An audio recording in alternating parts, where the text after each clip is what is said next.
October is in full swing and the market hit new all-time highs on the S&P 500 during Friday's trading session. We'll take a look at where the market can potentially go from here, as well as some stocks that are in the process of breaking out. But first, let's just take a look at the gamma exposure data as we always do. The largest concentration is at the 6,700 strike, and we've basically been oscillating around 6,700 going back to mid-September.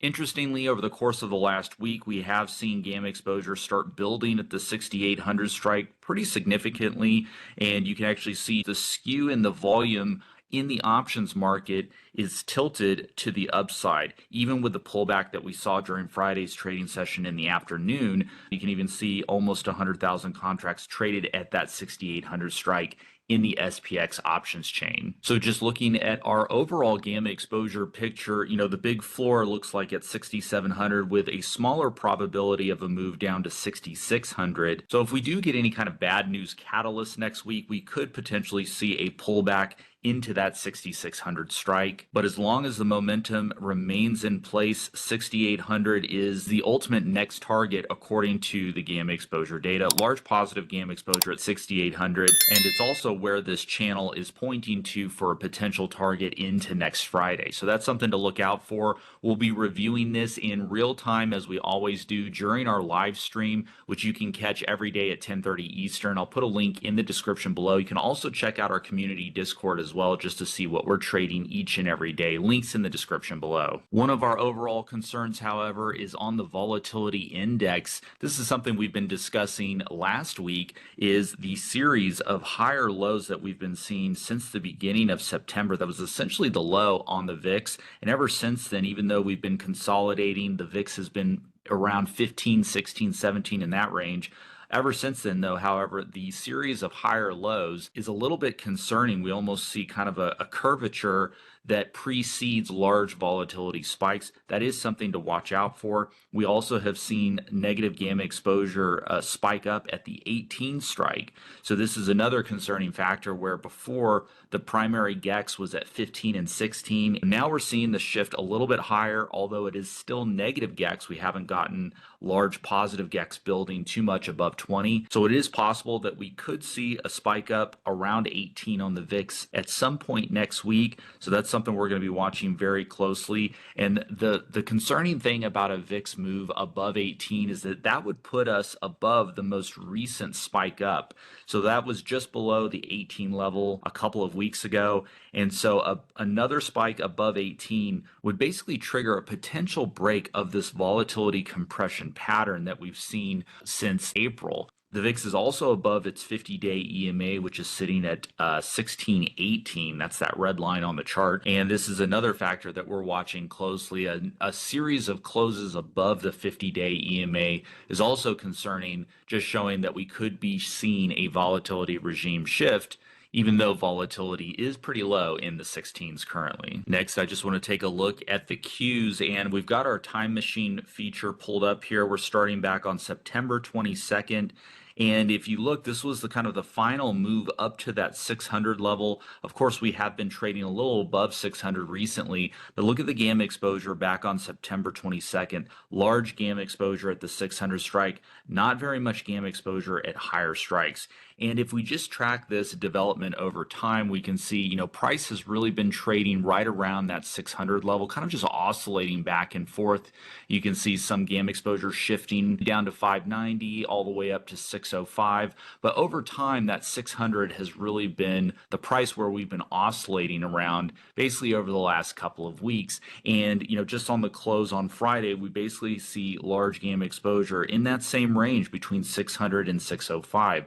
So this has been really great for premium sellers right in this range, and it doesn't look like gamma exposure is growing at higher strikes still. And this is one of the things that could signal a potential sector rotation shift is underway. A lot of the mega cap tech stocks have been lagging recently, and we've seen other sectors, including small and mid caps, as well as smaller large caps, really taking the reins of the market as the market continues to hit all-time highs. Next, let's take a look at gold by looking at GLD. The gold ETF up another 0.8% on Friday, closing at 357.64. Overall, GLD has been a real outperformer, especially over the last 6 to 7 weeks. Last week was no exception, with a big gap up early in the trading week. M exposure continues to look higher on GLD. If we just take a look up the options chain, on Friday we saw big volume coming in, 100,000 contracts trading at some of these higher strikes up here, 365 and 375, large volume in the options market. And this is what we've been seeing for the past year on GLD, basically large volume continually coming in at higher strikes, and ultimately game exposure growing at higher strikes as well. We're seeing game exposure growing all the way up to the 380 strike and starting to even build at the 400 strike. Our GLD weekly income strategy continues to perform well. Just this past Thursday, we actually closed out our short October 3rd GLD 350 puts, gaining $1,610 profit on those puts. We rolled those out to the October 10th expiration at the 355 strike for $3.95. So we continue collecting premium on those short puts. We've been averaging well over $1,000 a week for the last 5 months now on this GLD weekly income strategy. You can follow this by checking out our community Discord, by the way, link in the description below. So for this next week on GLD, we do have those October 10th 355 puts. I'm pretty comfortable with that, especially seeing the move on Friday. GLD is reaching our upper dealer cluster zone, and this is an area where we could see increased selling pressure from dealers. So that's something we want to be mindful of. The potential for selling pressure to increase, I don't think it's going to be substantial, but it could take us back down below that 355 level. So that's something to watch for. But just based on the structure of game exposure, we don't see much below the 350 strike currently. And so that's kind of the bottom end of our support range before we see another leg higher back up to 355 or even 360. So that's kind of our game plan for this next week. Next, let's take a look at Tesla. Tesla down 1.42% on Friday, closing at 429.83. Tesla, with the pullback over the last couple of trading sessions, is coming right back into near-term support. If you can see here on our chart, this is also our lower dealer cluster zone. I'll zoom in here so we can just see a little bit better. This is also an area where we think dealers could flip to buyers as option traders close out their put positions. And so that flip could ultimately result in a boost back towards that 500 level. That's our ultimate target for later into October, maybe even November. You can see we're continuing to get big volume in the options market. That's over 200,000 contracts traded at that 500 strike on Friday. So volatility has picked up a little bit over the last couple of trading sessions. In our portfolio, we are targeting a premium collection strategy around this 450 strike.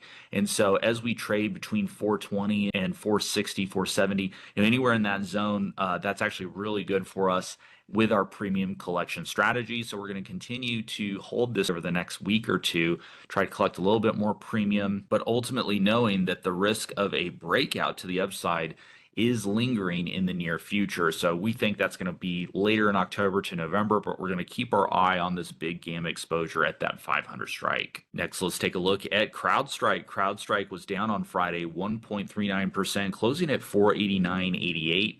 Crowdstrike is a name that we've been actively trading, and we currently have a position on targeting this 500 strike. Look at the large gamma exposure concentrated at 500, and we've already made a couple of attempts in the last couple of weeks at that 500 strike. But taking a look at the larger picture on Crowdstrike, we're starting to see gamma exposure growing above 500. One of the things I noticed was that the option volume at 510 was pretty substantial during Friday's trading session. I think a lot of market participants are expecting a breakout. There is a downtrending resistance that has formed just over the last couple of months, coinciding exactly with this gamma exposure at the 500 strike. So this looks to me like it's setting up for a potential breakout move that could take another couple of weeks to play out. However, I do think that the upside is looking pretty good for Crowdstrike. So currently we are in the money on our existing position and will likely roll out to a later expiration, potentially up to the 550 strike or even higher. So Crowdstrike is going to remain at the top of our list for the near future. And by the way, you can track our trades in real time as we manage our options portfolio by becoming a member at geeksoffinance.com. Members get full access to our gamma exposure dashboard, our option flow analytics tools, as well as our algorithmic trading strategies. And you'll also get access to the premium channels in our community Discord. There's a ton of great traders in there sharing their own trade setups and strategies. It's a great resource. You definitely don't want to miss that. I'll put links in the description below to all of that so you guys can check it out. Thanks so much, everybody, for watching, and we'll see you guys in the next video.